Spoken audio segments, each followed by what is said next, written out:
Hello friends, don't forget to subscribe to the channel TKD Health Tips. Today we are going to have a full like a 2 hour long video for Apex fundamentals. We all want to become a Salesforce developer, right? So let's go ahead and let's begin with like it's time to get into the business now.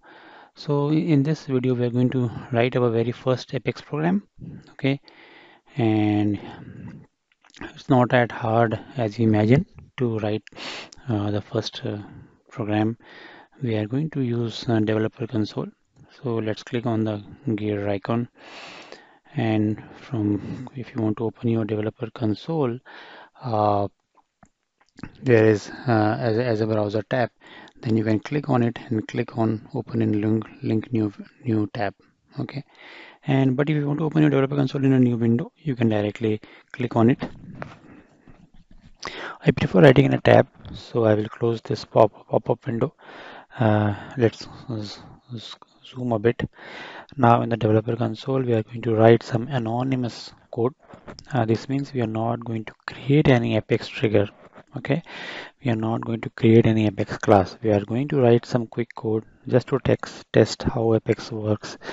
For that, clicking on this debug menu and choosing the first option, which is open execute on an anonymous window. The purpose of this window is you can write some quick code here without creating the Apex classes or the Apex triggers. Now we are going to write here our very first Salesforce program, Hello World, very popular in other languages.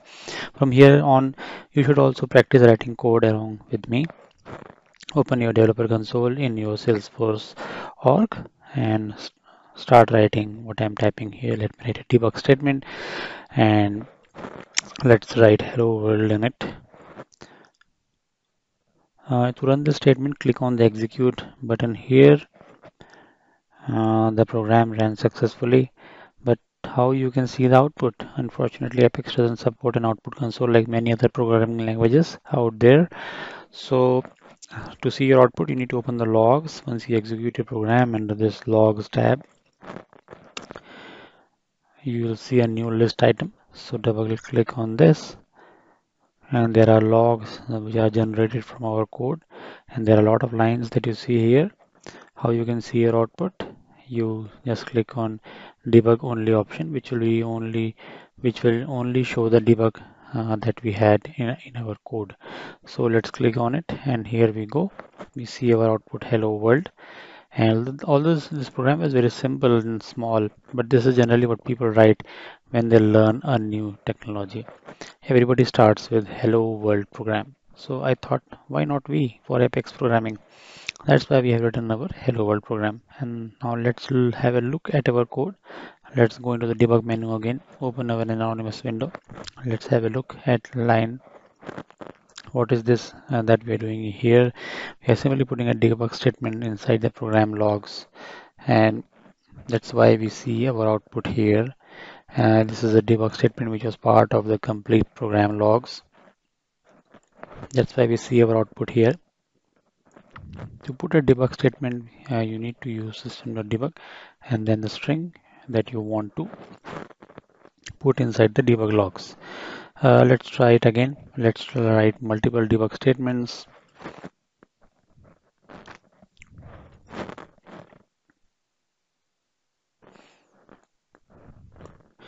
We'll put one more debug statement, and now if you want to execute both this together, you can directly click on this execute button.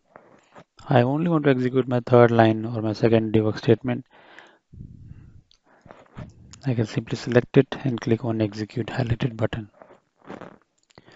For now, let's execute our both debug statements, and let's also check an open log checkbox, which will open our debug logs directly. You don't have to specifically open your logs. Let's click on this execute button, and it's going to open our logs directly. Now let's see our debug logs. For that, let's click on this debug only checkbox, and we see both our outputs here. So this was a pretty basic Apex program, but this teaches you about the debug logs.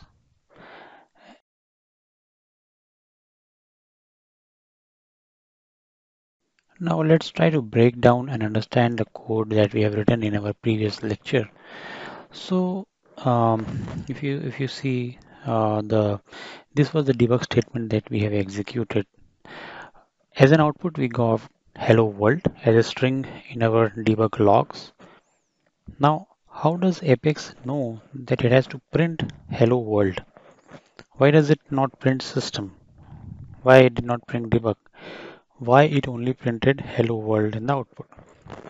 So here system and debug are the keywords that Apex already knows about. To be more precise, system is a class and debug is a method within that class.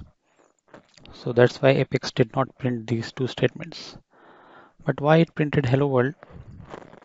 The key here is this quotation marks. Anything you write within the single quotes, the Apex will treat the statement as a string, and the system.debug method accepts a string that it can print in the output. So that's why we got hello world in our output. Now there could be only another way to write this component. So what we can do, we can store the string hello world in a variable, and then we can print the value of that variable. Variables in any programming language are meant to store some value. In this example, our greeting variable is storing a string value, which is hello world. As soon as you declare a variable, the Apex will know about this keyword. So similar to the system and debug keyword, now our Apex knows whenever you are going to use type in greeting, or whenever you are going to use greeting in the Apex, we know that you are referring to a string value called hello world.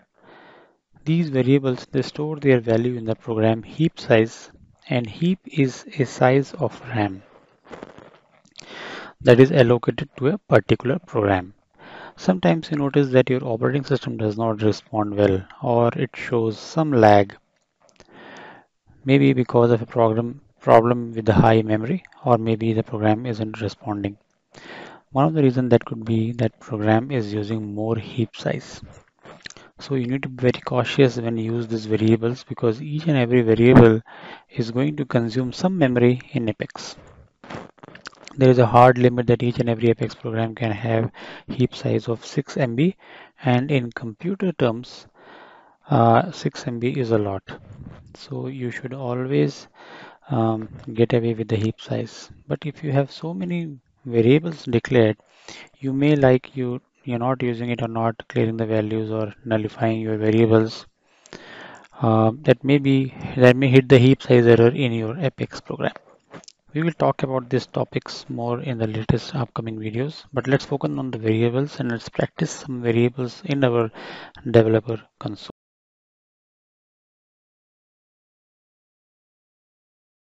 Now the primitive data types.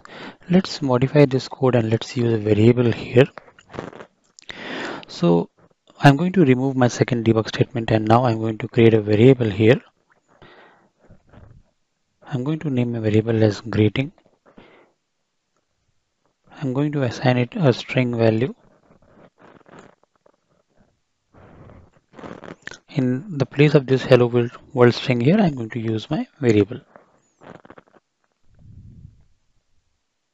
And let's run. Then output should remain the same. We should still see the hello world debug statement. Let's go back to our code and let's try to break it down. That's why we had done here is I have created a variable and I stored a string value in that variable. And then I printed that variable value. Whenever you create a variable, first you need to define which type of data that particular variable is going to store. In our example, we have defined that this greeting variable is going to store a string data.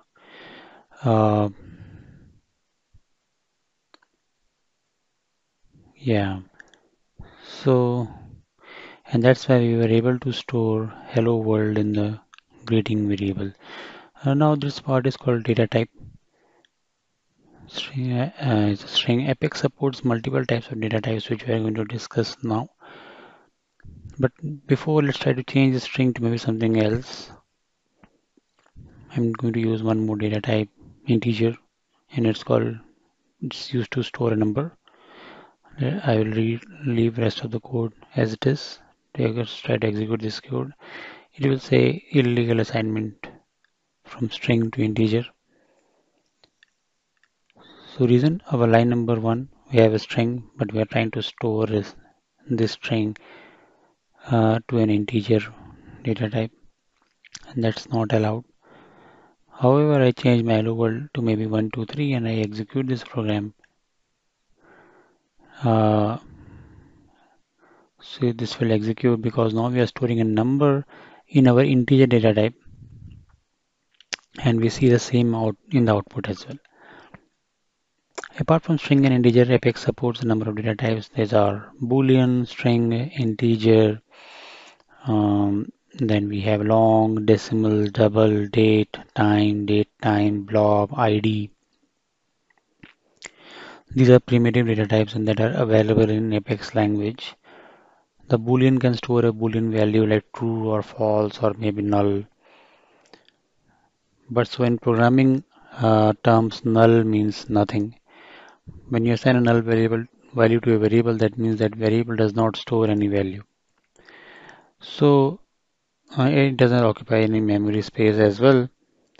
The string can store the string data types. We have already seen an example of it. We have already seen an example of integer data type as well, which can store a number. Long can also store a number. The difference between integer and long is the number of digits they can store. The integer is a 32-bit data type. So that means it can store a value from negative to 2 billion to the positive 2 billion, where a long is a 64-bit data type. This means it can store a value larger than what an integer can store. The difference between a 32-bit and a 64-bit data type is the amount of memory they are going to occupy in your heap memory. So if you use long variable, that means it's going to take more memory space. Similar to integer or long, we have decimal, and decimal allows us to store the numbers. With decimals, you can also have some decimal digits as well. The double is a 64-bit data type, which not only occupies more memory space, but it can also store larger values than decimal. We also have date, which can store a date and time, and which can store a time. There is another date time, which can store a date along with the time. We have a blob, which can store the object type of data. Let's see, if you want to store an image, then you can store that as in the blob data type. If you want to store a file, then you can store that in blob. If a blob can store all types of binary data, there is a specific data type in Apex which is called ID. The ID can store a Salesforce record ID or object ID or any kind of metadata ID. And this ID can be of 15 digit or 18 digit. Whereas 15 digit is case sensitive ID and 18 digit is a non-case sensitive ID. Let's go back to our developer console and try to see the example of each data type. I have declared all types of variables. The first one is a string variable, and let's me use that variable here. Second one is a Boolean variable, which is holding a value true. Third one is integer variable, which is holding a number. Fourth is a long variable, and this number is 7 billion. Make sure you add L after the number if you want to use a long data type. Else, Apex will be confused like whether it is an integer or is it a long. Then we use a decimal with dot. We also used double to calculate the light speed. Then we have a date, and the value assignment is not similar to what we have seen before. We are using a method called new instance to generate a date. We will learn about these classes and methods in upcoming sessions. But how you declare a date variable and assign a value to it. And then similar to date, we have also have a time data type to store the current time. then a date time data type. Now let's execute this code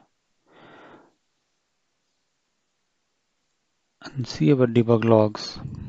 We see our string output, we see our boolean output, we also see our integer, long, decimal and double output. We see a date, a time and a date time. In the date time field, we also see the time along with the date. Now let me go back to my code, and here let me try to remove a few of the assignments. I'm going to simply declare my variables and I will remove the assignments.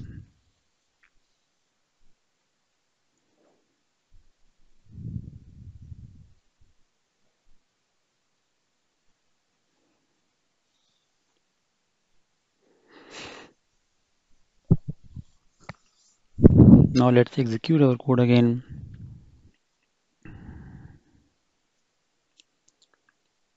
On the debug logs, we'll see our output is null because we haven't assigned any value to our variables. So when you don't assign a value to a variable, by default it's null because it is not occupying any like a heap memory space. Keep in mind when you don't assign a value to a variable, it's going to be null, and make sure you as a developer write these programs along with me to build your confidence in writing a program. As of all of these data types that we have seen so far, they are called primitive data types. There are different other types of data types as well. We are going to learn about those in our upcoming.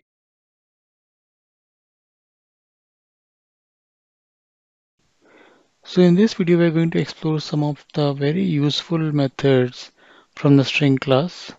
So let's explore and see the documentation on the string. For that, let's search for string class in Apex on Google, and we will find a reference to Salesforce. Let's open this link and it will take us to the Apex Developer Guide, which is the official developer guide to learn Apex. In the string class, we have quite a lot of methods, and we are going to explore some of the very, like useful or some of the very important methods of the from the string class. The first method that we are going to explore is capitalize method. So let me go to my developer console, and I'm going to create a string variable. Let's call it str, and I'm a string variable. So here first, let's print this string as is system.debug, and let's call it like actual string, and let's pull the value of str. Now what I will do, I will simply change the I to j. Now I will, if you want to capitalize this string, that means if you want to make the first letter in capital, then you can capitalize method here.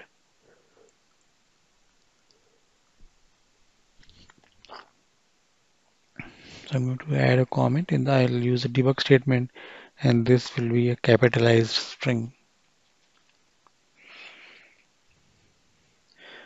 To make it capitalized, I simply need to call the capitalize method, and this will return us the uh, capitalized string. Let's execute this code, and the second string that we will see in our debug logs should be capitalized. So here in our first string, which is the actual string, I is in small case, but in the second string, I is in uppercase.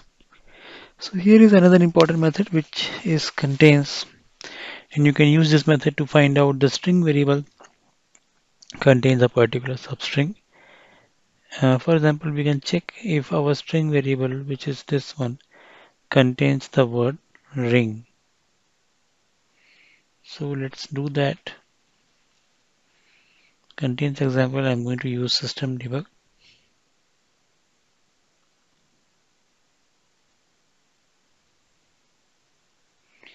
Contains string, and we can simply use our contains method. So str dot contains, and here you need to define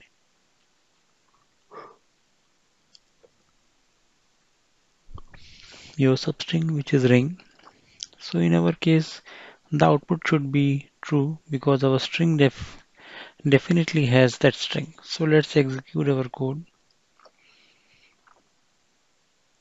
Click on the debug only and the output is true.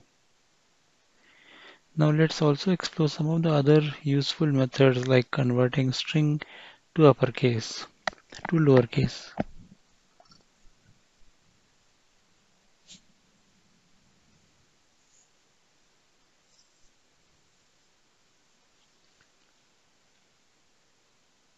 So here to convert to a string to uppercase, you simply need to use a method called to uppercase.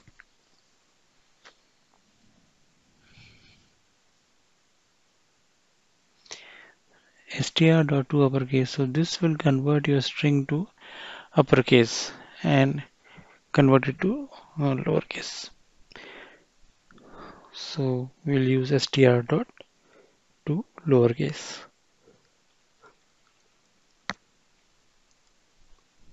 Let's execute, and now we should see two more strings in our output. The first one is in capital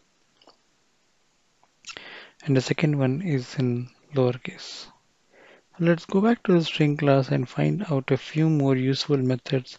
So you can use a method called ends with just to check if your string ends with a particular string or not. You can also use the method equals to match your string with some other value. For example, let's try to use this equals method and this returns either true or false. So here I will use one more debug statement, use of equals, or maybe like is equal to ring. Use of equals or maybe like is equal to ring. So what we will do, we will try to match our string, which is I'm a string variable, to a substring. So str dot equals,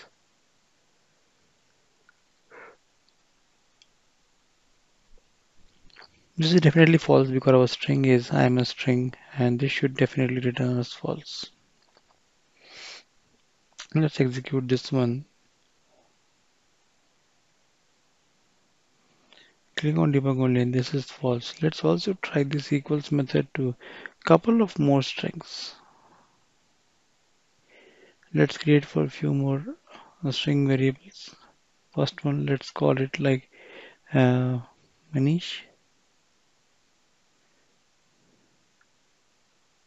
And the second one we are going to call again Manish, but with small m.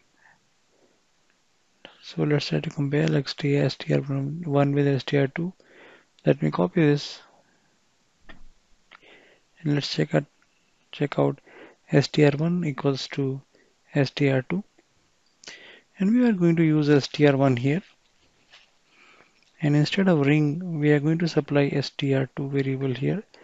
And now let's execute our code. So what do you think would be the output? Will it be true or false?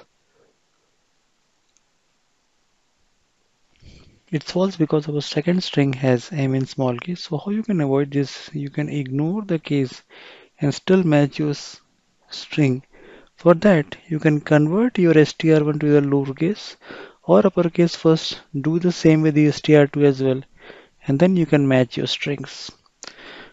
So what I will do, I will use my debug statement, and this time I am going to ignore the case. First, I am going to convert my str1 to lowercase. This is going to convert Manish to small m Manish again. It's m, and then I am going to match it with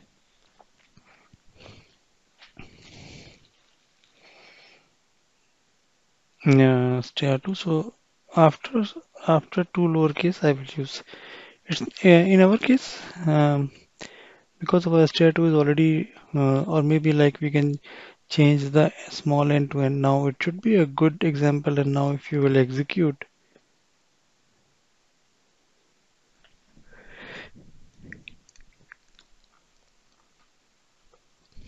we should see true. So in this time we are ignoring the case and the output is true. Let's go to the string class and find out a few more useful methods. So here is a method called index of, which you can supply a substring, and this is going to return the location or the index of that substring. For example, if you supply a ring to our string variable, then it's going to return the location of the ring, which should be somewhere. mm, so you can try it out and on your own. Let me pick up some other examples.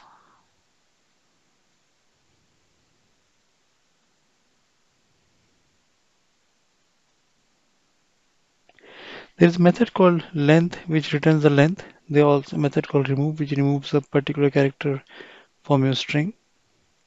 So let's try this one. And this time we are going to use a remove method, system.debug.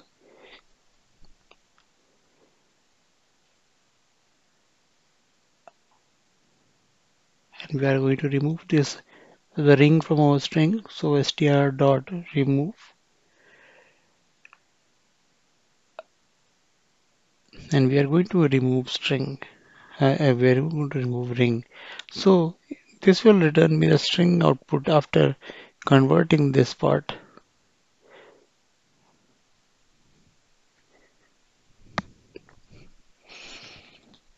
This time our output is I a st variable, and so it has removed the ring substring from this particular variable. So I have a spelling mistake here.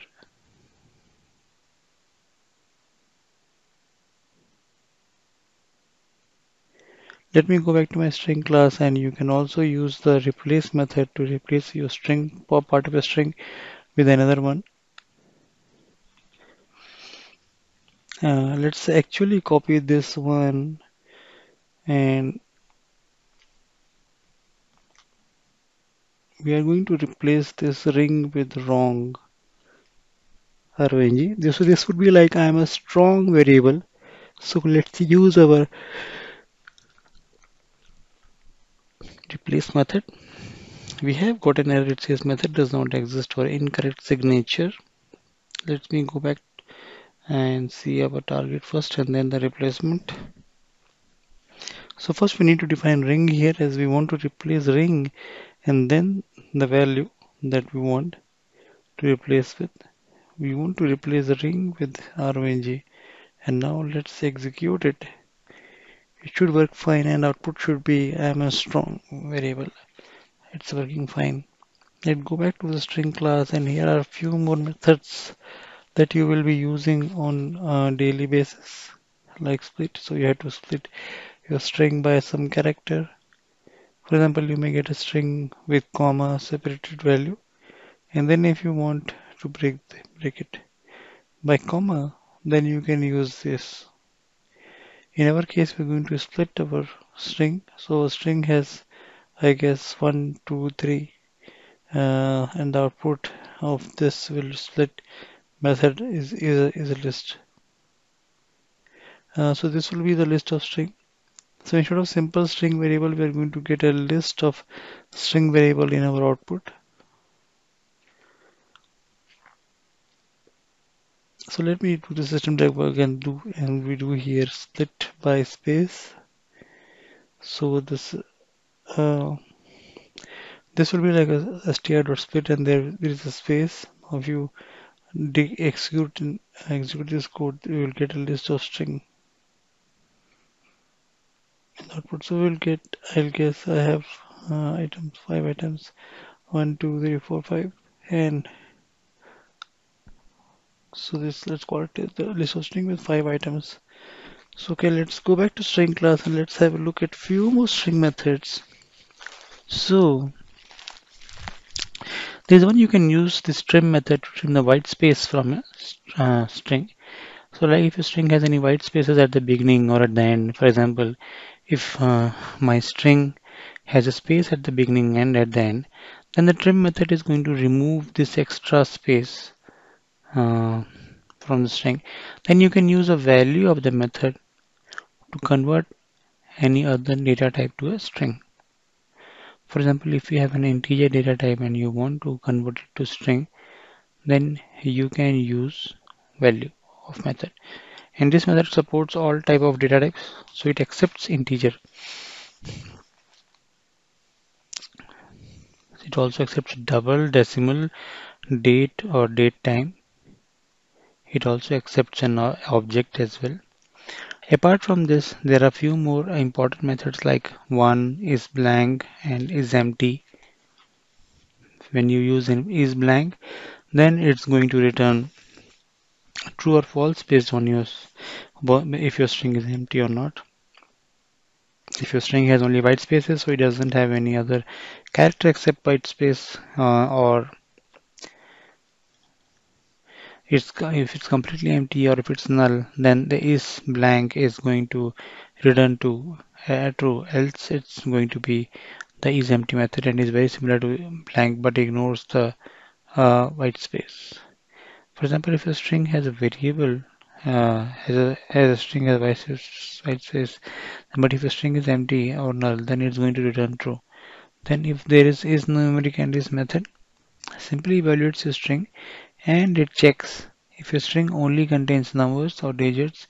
If that is the case, then it returns true. Else it returns false. There is one more method called is white space.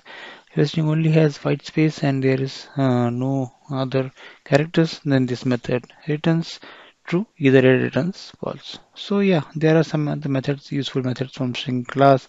Try it on your own expense, and you can confirm from the class, and as the string is something that you will be working on a daily basis. By using these methods, I got a lot. So that's all.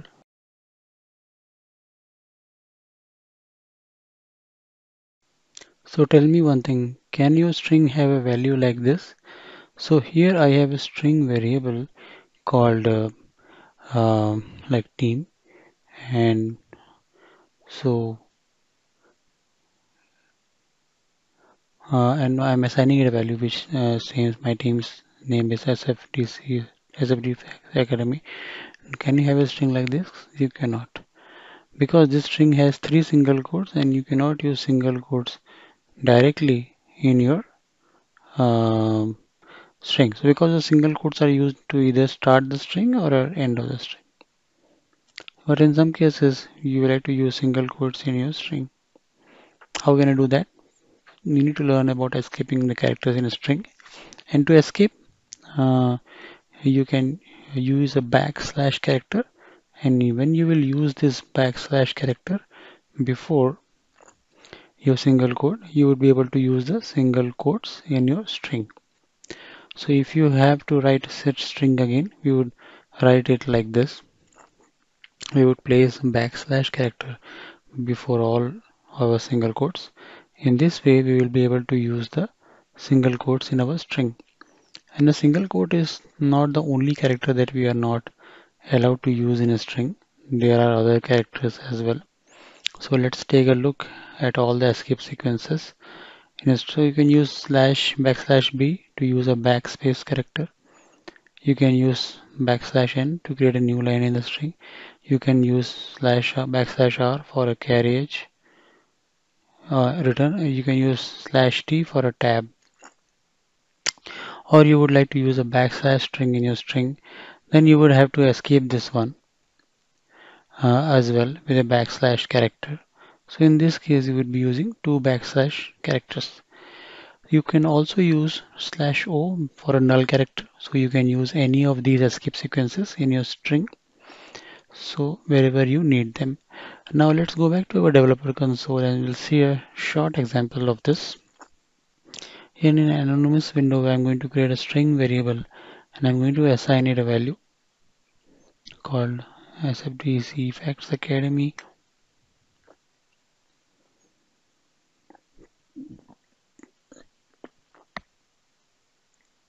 And if you have noticed, this is not a correct string, as developer console doesn't identify as a correct sequence of string. And if you try to execute your code, you will see an error which says unexpected token str. You need to escape these single quotes in order to execute your code. And to do that, you need to use backslash characters. So I'm going to use it everywhere.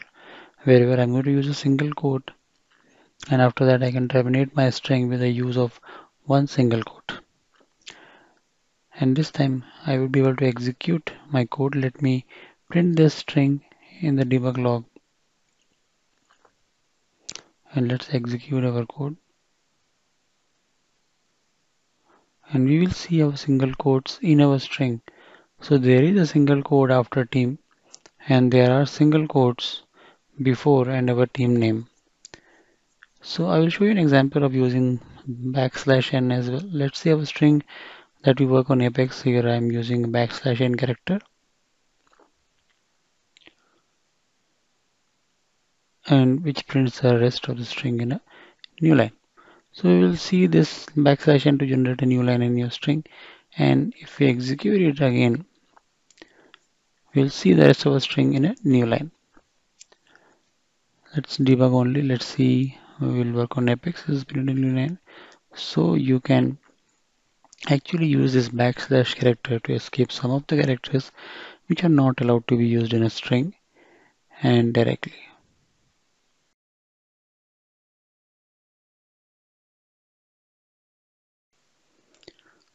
Now we are going to see how we can put comments in our code. So for that, you need to generally put comments in our code for the better code readability for other programmers in typical company to understand so that they can understand our code. Apex supports two types of comments, single line comment and multi-line comment. To put a single line comment, we need to use double backslash. So here in line number 22, let's try to put a comment and when we put the comment, we put this double backslash in our code, then Apex compiler will ignore this line. It will try to execute this code. Yeah, so this means it's going to run all the code except this line because this line is just a comment. And it's for the developers to read or the developers to use. If we execute our code, we shouldn't see any change. The output should remain same. To put multi-line comment, you can use backslash and a star. I'm going to comment all my code using a backslash and then a star, and now I notice that our code is color has changed and as a comment. So if you close this comment, then what you do is a star and then backslash again. Now if you write anything beyond this line number 26, that won't be treated as a comment. So let's copy that statement from here and paste it here, and let's execute our code again.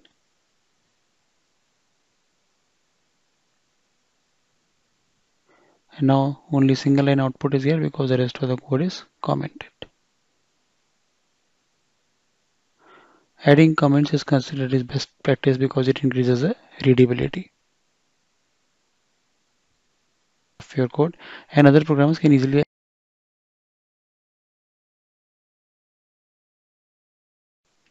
Let's have a look at this integer variable from our previous conversation. In this variable, we are storing a student's roll number, and but since a class can have multiple students, we need to declare multiple integer variables to basically store the roll numbers of all those students. So how to do it, right? How we keep on declaring these variables to store all the students' roll numbers? Not possible. But is it the correct way? Or is there any alternative in Apex to store this data more efficiently? So there are alternatives which allow us to store the collection of data. One very popular is the of same data type. In this case, we can store all the integer variable values inside one collection. The first collection we are going to look is list. It's an ordered collection of elements of same data type.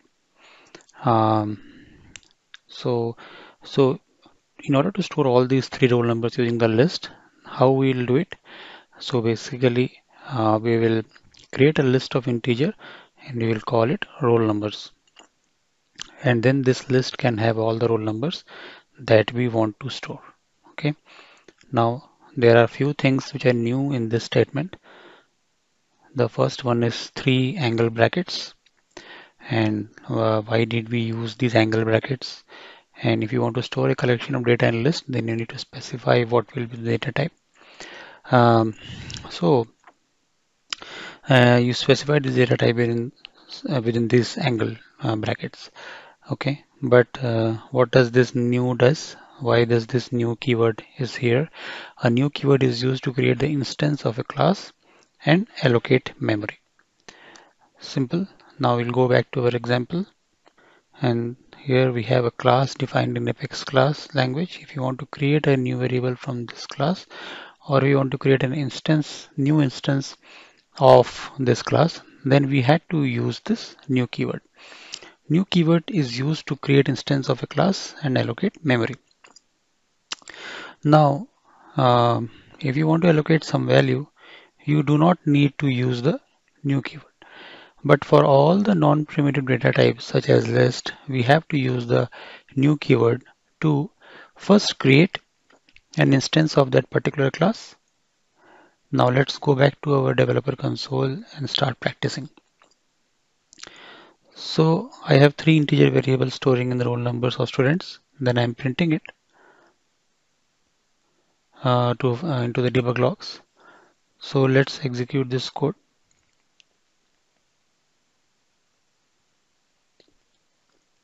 We will see 3 roll numbers are printing here. Now let's modify this. Instead of using 3 integer variables, we are going to use our list. So first we need to define the list keyword, and the data type is going to store. It's integer, and then I'm going to name it as roll numbers. And we need to use our new keyword. You remember, first to create an instance of a list class. Here we can use our curly braces to give all the values to this list. Let me copy these values one by one. So I have taken the values and pasted here, and let's not forget the semicolon at the end. And in the debug logs, now let's try to print our list.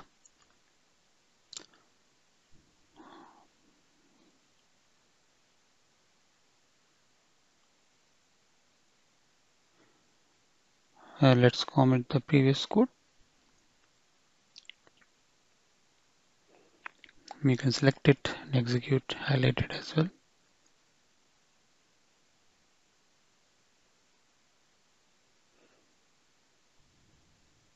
And let's go to debug only mode. We will see all 3 values. This list is a dynamic data type. This means you can keep on adding the items in the list. Let me close out these debug logs first. Let's go back to our anonymous window, and here let's add few more items in our list.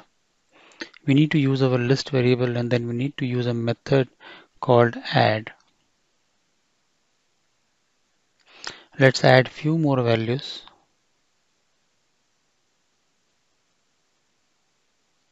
Copy this statement 2 more times. And let's print our updated list again. Click on execute.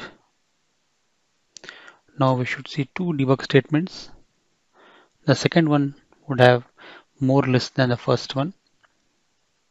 You could also create an empty list by simply removing these items here and use parentheses instead of the curly braces. Let's run this code again.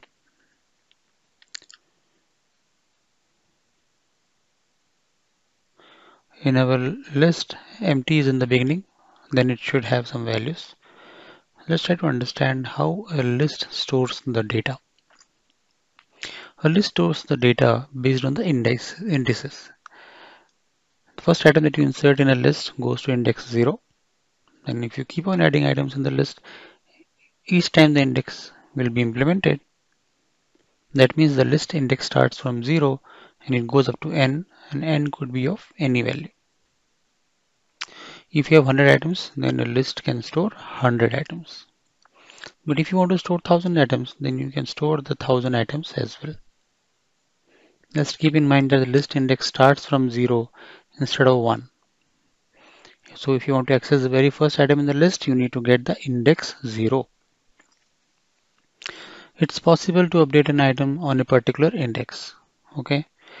This means if you want to update the roll number on index 1, you can do that. So it's possible to remove as well an item from the index in the list.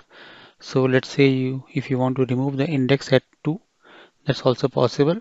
So you can also clear all the items in the list.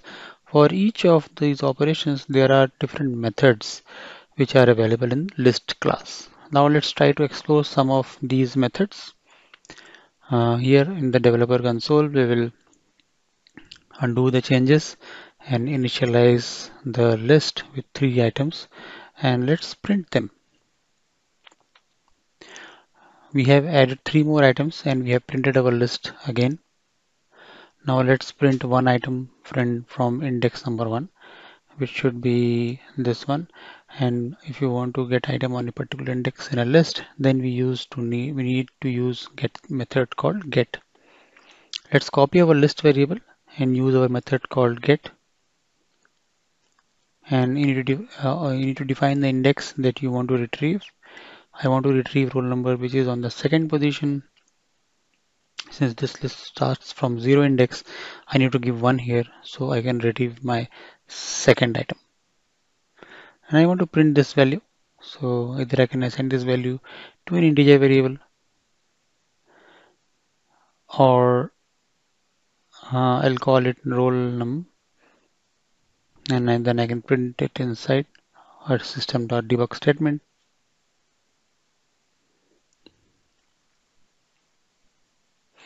Or I could directly print that as well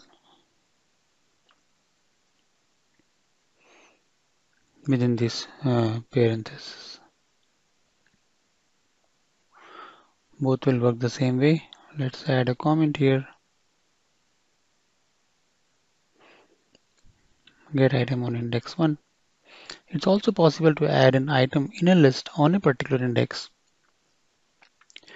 Let's say I want to add a new item on index 4. So currently the item index 4 is this particular guy. If you count the index, first, second, third, and fourth. Now I want to add a new item on index 4, so I can do that, uh, and the item uh, will be moved to the next index. So let's add item on index 4, and here I am going to use my list variable, and I'm going to use my add method which we have used before, but this time we are going to pass an index as well. So 4 will be the index. After that I'm going to put a comma, and then you can specify new value. The new value will be this. So what it will do, it will insert a new item which is this 9999000 on index 4, and then this item will be shifted to index 5, and this will be shifted to index 6. The total size of list will be 7. Since we are talking about size, let's try to print the list size as well. Let's print our list again so that we can see our new item. Let's also try to see the size of the list. You can use the size method on list. Get the list size. You can simply use your list variable and call size method. Now again, similar to the line number 22, you can directly put inside a debug statement.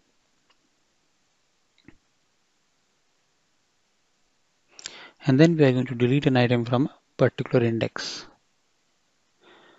So for that we have a method called remove. Remove the item on index 3. Here again we need to use our list variable. This time we need to use a method called remove, and this remove method accepts an index. Let's try to remove this item which is on index 3, and again let's print our list so that we can see the updated items, and let's print our size again. So this time this size should be 6, and in the end let's clear our list or remove all the items from the list. For this you can use the clear method on list. So we need to use our list variable, and then we need to call clear method on this. This statement will clear all the items from this list, and let's try to print our list and the list size.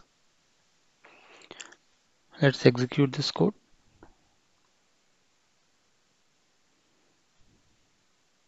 Take debug logs only. So first we have got a list of size 3. Then we have added 3 more items. We have got 6 items here. Then we have accessed the items on index 1 2 times with 2 different methods. First time we have assigned value to an integer variable and then printed that variable. The second time we have directly put this statement inside a debug statement that we have added one item on index 4. That's why we see this new item here. And the items after shifted to next index, then we have printed the list size, which became 7 because there were 7 items in the list. Then we removed one item on index 3 from the list, so this was the item. And after removing it, the list size was 6.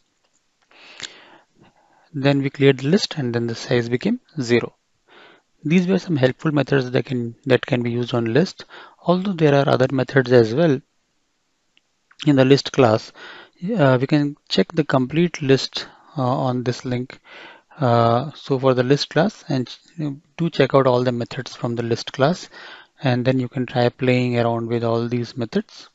Let's also use one more method called set here, because I haven't shown you the example of updating a list item.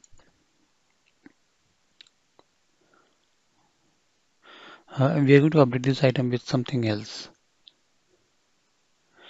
Let's use our list variable. As you have seen, the method name is set, which sets a specified value on that index, on a particular index.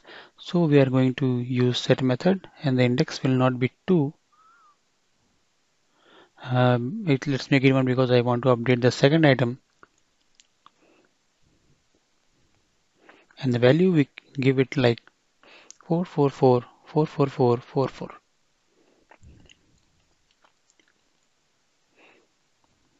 Put a semicolon here, and let's try to print our list. And one more thing, we have cleared our list before. We are trying to update an item on index 1. So we need to, as previous examples, by default values of all data types is null in Apex. So we may get an error like array index out of bounds, or could be null pointer exception. So for that, let's try to execute this and let's see the output. So here we have got an exception, list index out of bounds because the list does not have any item. So we cannot update an item on index 1 because there is no index 1. So there are no items in the list. But if you do that before cleaning the list, this should work because this time the list has 6 items. We can update the indexes from 0 to 5. And let's execute this code.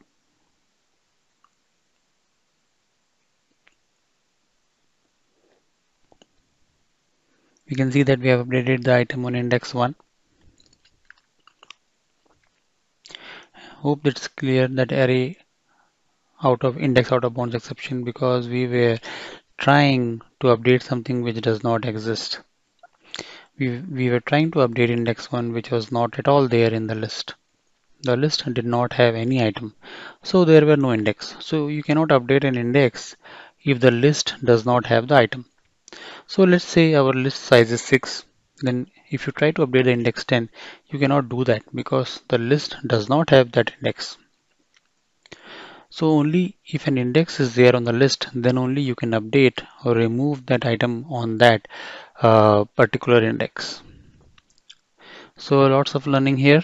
Uh, so please try to practice as many methods from the list class, and let's not forget to follow along with me when I write this code. This will definitely boost the confidence in writing a computer program.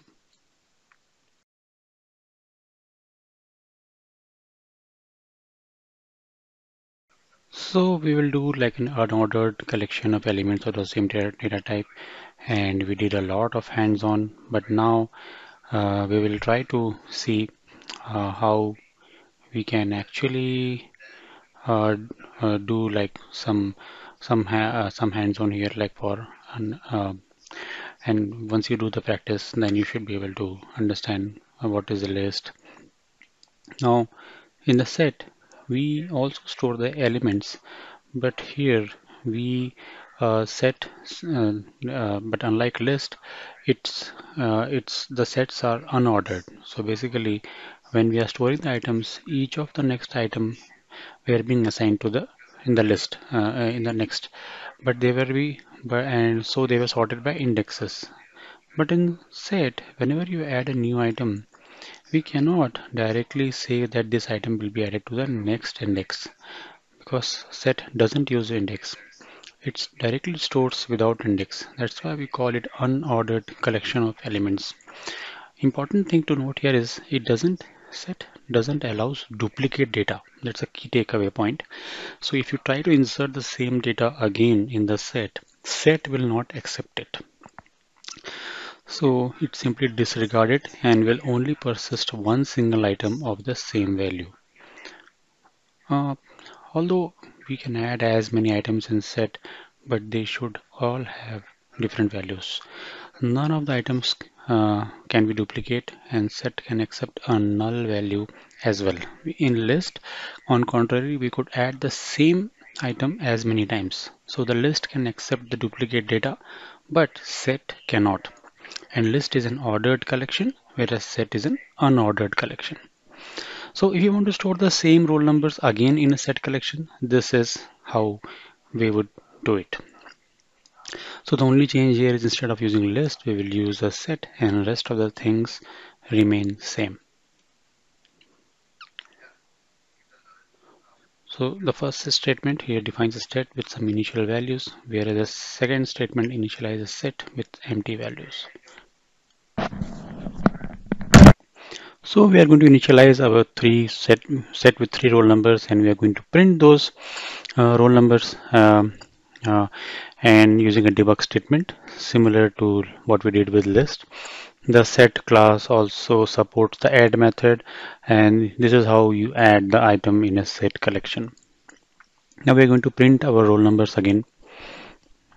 From here on, we using instead of using index, we are going to start using our values.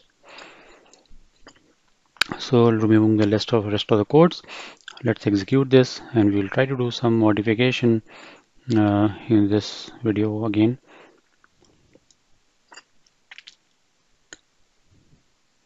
The output is very much similar what we got in the list collection. First we have 3 items. We have added more items in the set, and after that we got 6 items. Now let's try to run this add statement again, and let's see if this adds a new item in our set or not. Let's keep in mind this is a duplicate item, so I'm trying to insert. So set theoretically should ignore it, and we should still see the 6 values in the set. So adding a comment here, that's adding duplicate values. I'll simply say not allowed. Executing this code now.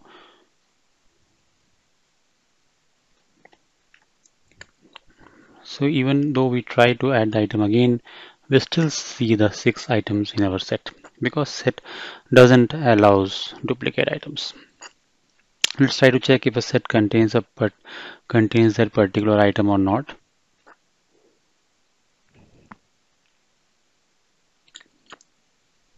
We are going to use the contains method. Let's copy our set variable. Here we need to use the contains method. And this contains method returns either true or false. If a set has the item we are going to give within this contains method, then it's going to return true, else it's going to return false. So let me copy one of the value here and give inside the contains method. If you want to print the output of this statement, we can use the system.debug. So this should return true. Now let's copy the statement, give some random value. The second statement should return false because our set doesn't have this item. Now if you want to delete an item from a set, you can use the remove method the same way how we use it is on a list. So let's delete the item. The only difference here would be instead of giving the index, you will be passing the value that you want to remove, where in the list we have passed the index, like on which index we want to remove the item. So here let's use our roll numbers variable and let's call the remove method. And I'm going to remove the last value from my set. And after that, let's print our set again. Like list class, the set class also supports the size method to return the set size. So let's get the set size as well. And for that, let's use our debug statement. And let's use our set variable. And let's call our size method. This should give us the set size. You can also check if your set is empty or not. So let's check our set if it is empty or not. And we are going to use a method called isEmpty. Let's copy our roll numbers variable and we'll dot isEmpty method, and like contains method, it will also return the true or false. If the set is empty, it's going to return true, else it's going to return false. So we can also clear our set or remove all items from the set. So for that we need to use the clear method. Similarly we did for list method. Let's copy the variable and call clear. So hope you have understood till now and how to use the variables and the debug statements in Apex. Clicking the set, let's try to check if the set is empty or not. This time this is empty statement, or the isEmpty method should also return true because we are removing all the items from the set just before we are calling the isEmpty method. I believe we have used a lot of methods. Now let's execute our code. So okay, the error, it seems like on line number 29, saying method does not exist. Let's go to line number 29 and we'll put this inside the debug statement. If you call a clear method, it simply clears the values from a set but doesn't return any value. So unlike isEmpty method here, which returns either true or false, the clear method does not return any value. Then we cannot put anything inside our debug statement. So let's clear from here and let's call it directly. And let's execute it again. You're seeing different exceptions, so you are getting clear idea what each and every exception meant. Let's go to the debug logs. First we need to see 3 items in the set and 6 items, We have tried to add duplicate items, which was not possible. Then we have checked for a correct item in the set, if it exists in the set or not, or if the set contains that item or not, so that return true. Then we have tried with some random value. Then we have deleted one item from the set, and which one we deleted? We check ending with 7765. So after deleting the 7765, we do not have it in our list. We have checked the size, which is 5. We have also checked the set is empty or not. We did empty, and then the set was not empty. We did not clear the set items, and so here it returned false because it was not empty. Then we cleared the items from the set, and in the end we checked if the set is empty or not. So and then it returned to true. So like list class, this class also has many methods, and you can get list of all the methods from this particular path.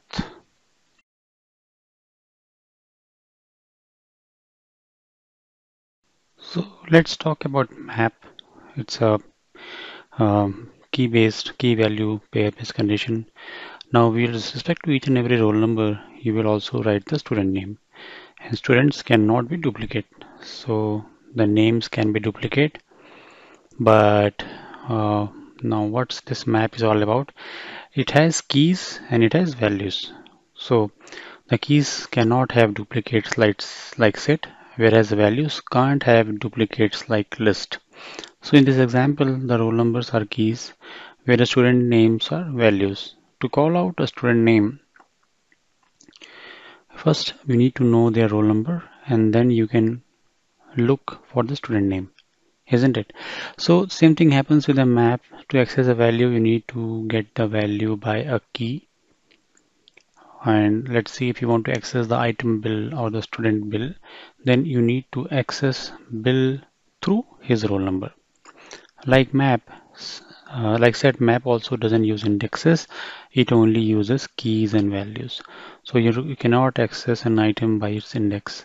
You can access the item by its keys. So let's see a map example, how you can declare and initialize a map. And so let's declare a map class 2020. It's going to store the integer and string. So why did we write integer first and string later? Because the first data type that you are going to mention in your map declaration will be data type integer, and the second data type which you are going to mention will be of values. So for class 2020, we are going to make roll numbers as keys and student names as values. So student name can be duplicate, and map keys need to be unique like set. So that's why we are declaring a map of integer and string, where integers will be our keys and strings will be our values. So going to developer console to see some examples. I'm declaring a map variable and initializing the map instance now. So I have an integer as keys and string as values, and I'm calling the class as class 2020. Then I will use the new keyword to initialize this map, and this is a plain declaration and initialization of map. If you remove this line here, your map will be null like any other variables in Apex. So, but if you use a new keyword, your map will not be null, it will be blank. Now in this map, let's add first a student. I'm going to put a comment here as add a new student or item. And to add a new item in a map, you need to use the put method. In the set as well as in the list, we used add method, if you remember, to add a new item to our set. But in the map, we are going to use the put method. So let's use our map variable, and then we need to use the put method. So here first I'll give the key. Let's give some random roll number. and the student name, which should be a string. To define a string in an Apex, we need to use a single quotes, and so that should be it. Now that's the way we add and now we'll print. Now let's use our debug statement. We must be familiar with this now, and we'll be going to put our map variable inside this debug statement, execute the code, and click on debug only, and we see that there's a key in the map, which is this number 11008890, and this holds a value as Manish. So let's add few more items in our map. Let's add put. Uh, I'll I'll change the roll number to something else, and I'll put Harry, Rick, and Bill. So I'll printing the map again, and I'm going to add one more item in my map. So I'm going to use a duplicate value but a unique key.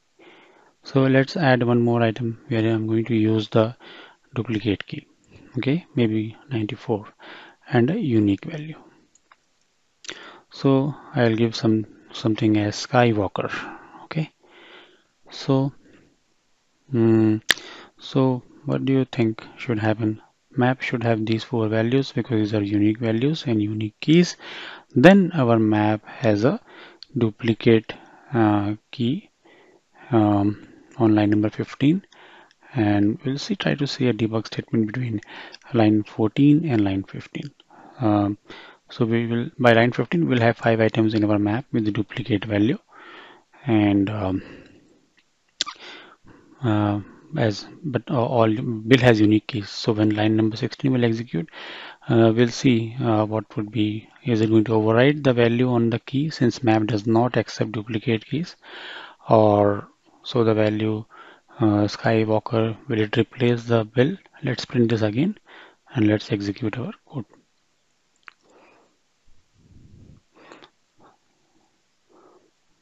So we'll put debug only, and we'll see here in the second debug statement we had the 4 values. The third we got duplicate value, but the keys were unique.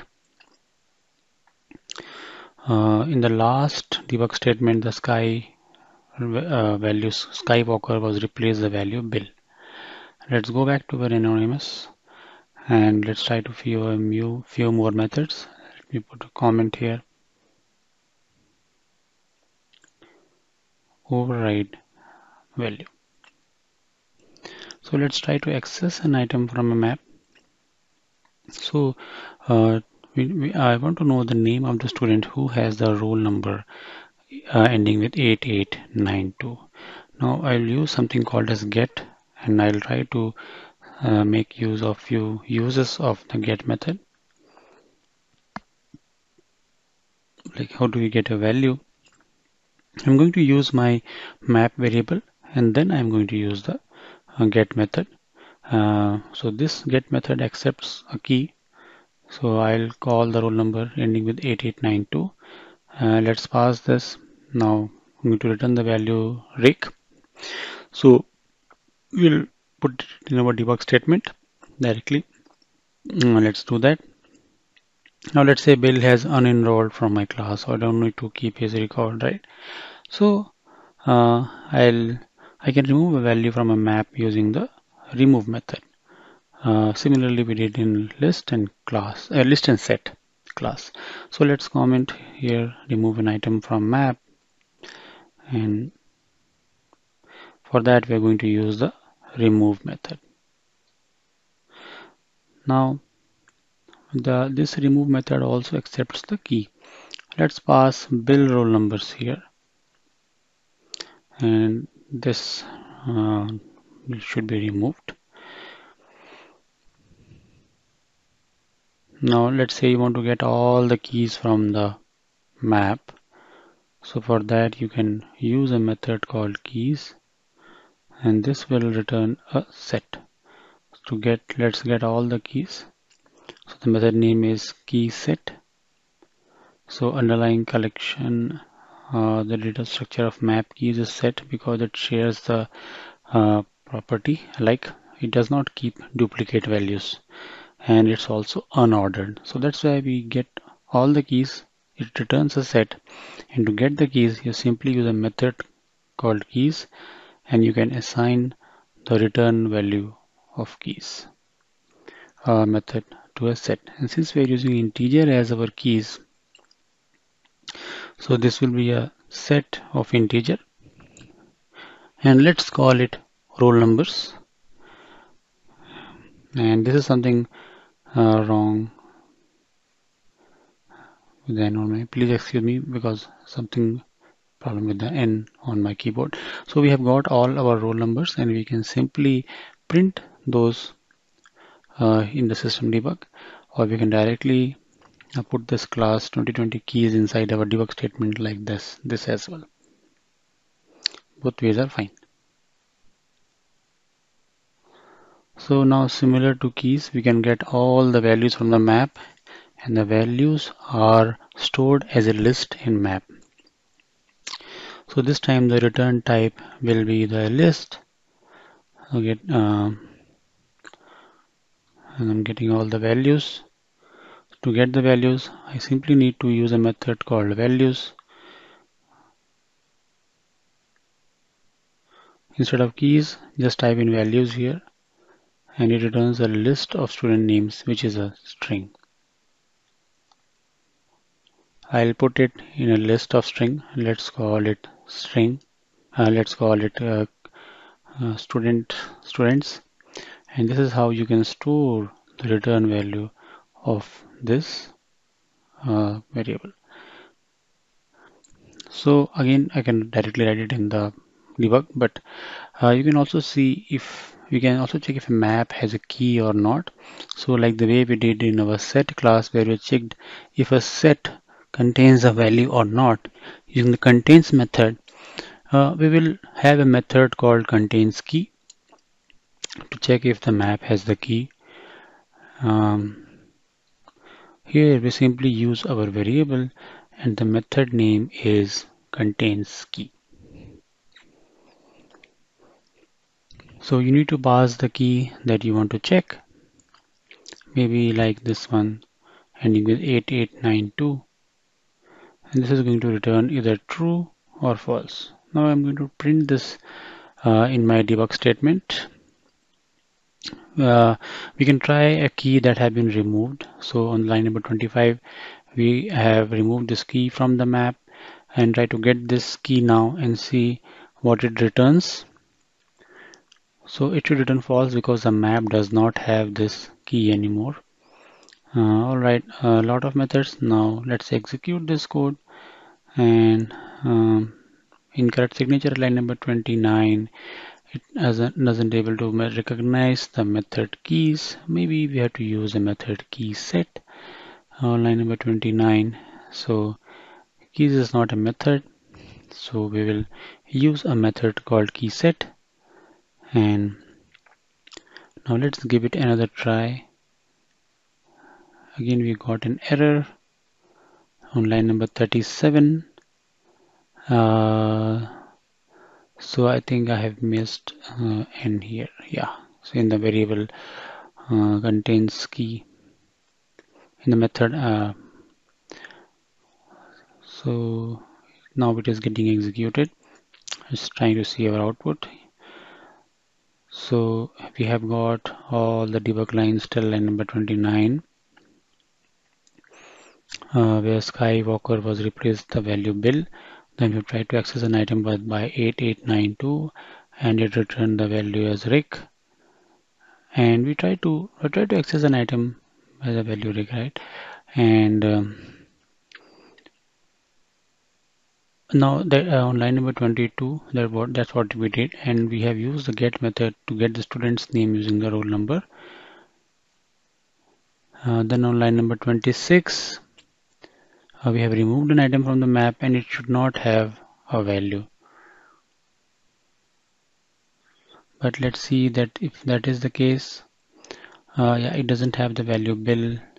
Then we have got all the keys of a map, and later we have got all the values of a map.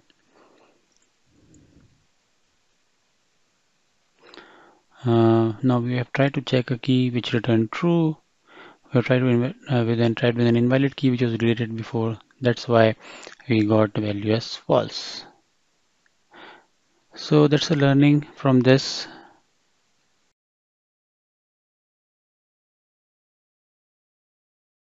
So let's talk about the safe navigation operator.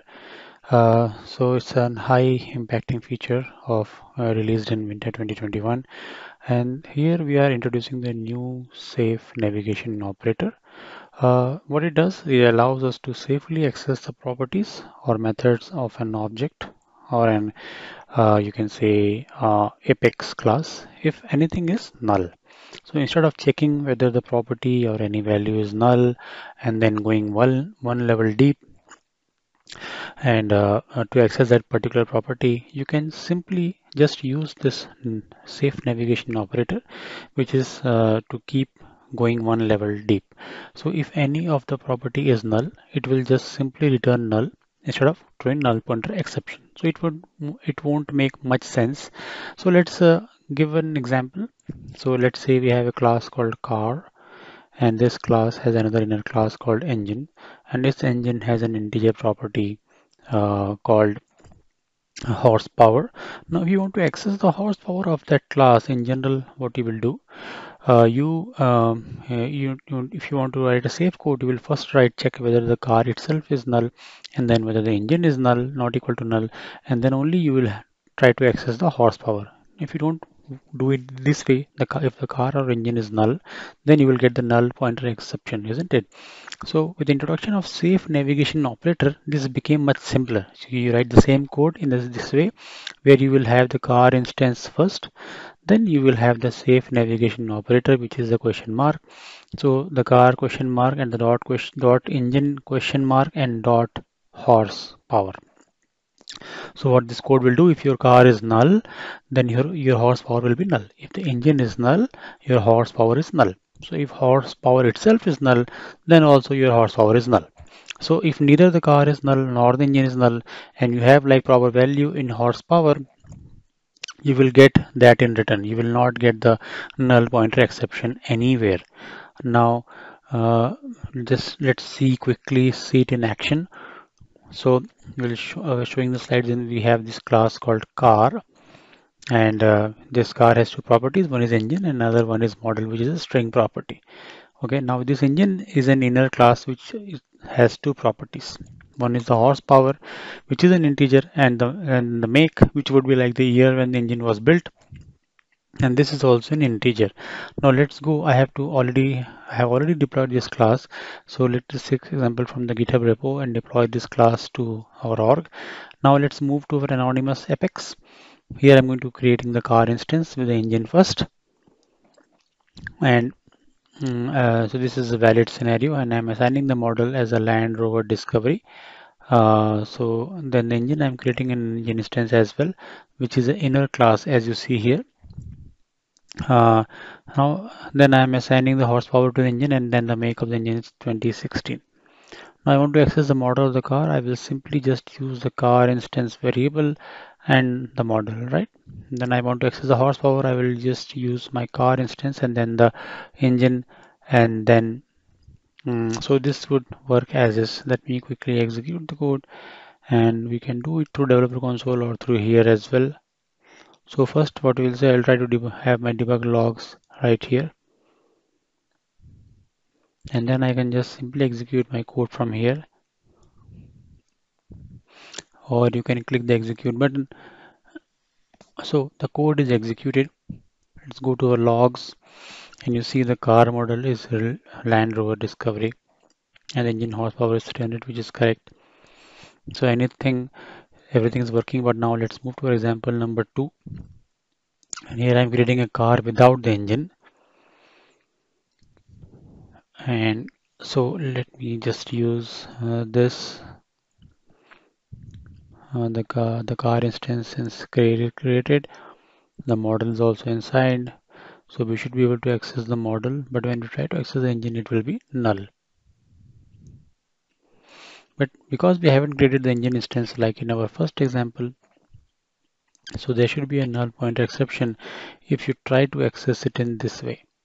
So either you can go through the if else block and check whether the car instance is not null, engine is not null, and then try to access the horsepower. Or you could, if you want to do it in one line, you can just try to do this in this way, which will let's quickly try it one more time. And we got the problem step. Now you see that we have got a null pointer exception where in our line number 15, which is right here. So this is not working. So let me show one more example. I will comment this one out. And then let's uncomment my last example. Let's try to execute this one. We would still get the null point exception. This time line number 19, which is this one. My third example, the car itself is null. So if you try to access the model, it will be a null pointer exception because this thing is null. So you can't access anything from it. How can we write a safe code with the help of a safe navigation operator and just get rid of this null pointer exceptions? I'm going to do this. I'm going to uncomment all my three examples, and now instead of accessing the property directly, I'm going to use null, my safe navigation operator, which is question mark dot, and I'm going to use it everywhere. When you should use it like wherever you expect null value and you just not want to get the null pointer exception, just deal with it very diligently. So you should use safe navigation operator in those cases.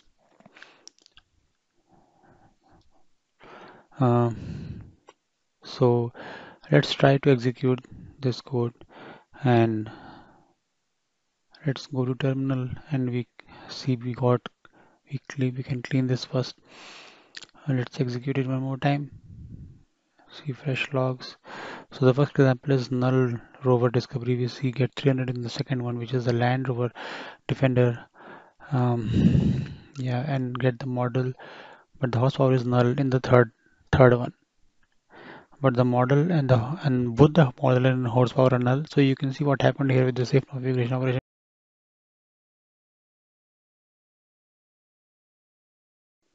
So starting spring 24, Salesforce has introduced the new operator called null coalescing operator. So with the introduction of this, what it does is gives you a default value, or you can define a default value using this operator. Okay. Uh, so if the left hand side expression is null, for example, let's say you want to define an integer with not null value, and the value can come from another value called an integer. But if this is an integer is null, then you want to pass the value 100. So this is how you will do it and help with the help of a ternary operator when the integer is not equal to null. If it is not null, then you pass an integer value. Else you pass 100. But you can change it using the null coalescing operator with a simple line like this. So if an integer is null, then 100 will be used. But if an integer is not null, then the value of 100 will be assigned to a not null return value. So, and you can change this null coalescing operator as many times as you want. So you can have like an integer, then a null coalescing operator, then another variable, then null coalescing operator. Then let's see with this example. So in our developer console, I am getting all opportunities with their name description, account ID, account name, and um, account website. So if here you see the description is null for all those opportunities, and for some of the accounts the website is null as well. So I'll have an Apex code where I'll be populating the description based on the account website. So if there is an account website, I'll bring it as the description for the opportunity, and but if it is null, then I will leave some default value here. So here we will first start by querying all the opportunities along with their name, description, and account website, and then we will iterate over these opportunities inside a for loop where we'll set the description with either the account website or using the null coalescing operator. We will have a default value like null coalescing demo, and then we will update all the opportunities. So let's give it a try, and if it goes well, then we will have the opportunity description with either the account website or with this default value. So it seems like our code executed correctly. Let's then refresh our grid, and we see for the accounts where we don't have website, we have our default value, and for the account it's copied as is. So this is just a simple use case that I tried the demo, but this null coalescing operator can be used in many different places. So